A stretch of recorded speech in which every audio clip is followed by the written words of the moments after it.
What's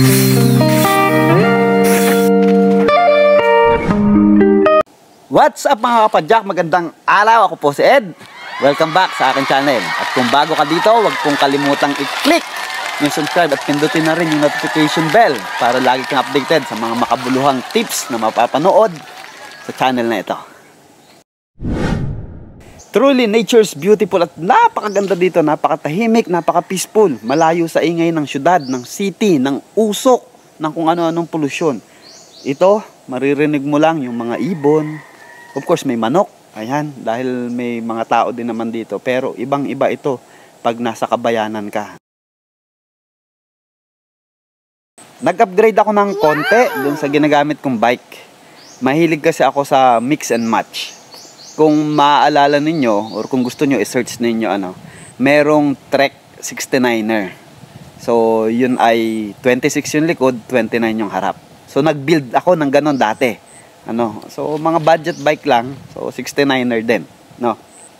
After that, ay nag-build na naman ulit ako ng panibagong mix and match na bike. Yung Commencal or Commencal na B3. So, 26 naman yung likod, 27 naman yung harap. That's Pulsus Enduro, ang pagka-build. Ngayon, so, itong bike na ginagamit ko, pure 27 ito dati. Ayan. At dahil nga mahilig ako sa mix and match na gulong, 27.5 yung likod nito ngayon, and then 29 yung sa harap. Kasya naman parehong 29. Yun nga lang ay mas prepare ko yung ganitong setup. Tapos 160mm yung rotors at yung sa harap naman ay 180. Overall, gustong-gusto ko yung performance niya ngayon. So, more than cross country, nagagamit ko siya panglusong sa bundok. Hindi ako nag-aalala or kumbaga ay mas kampante ako na mas capable yung aking bike.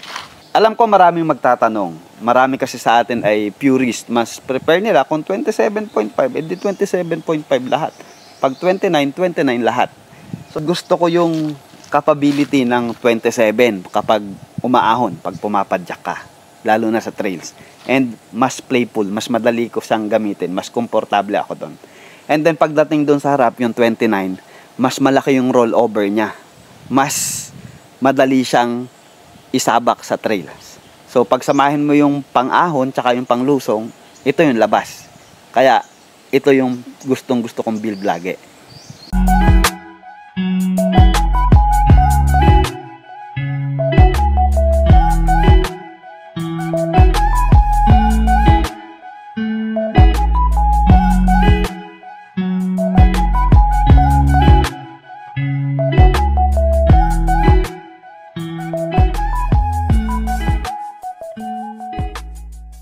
Paano? Back to session muna ako. Maglalaro muna ulit ako ng konti.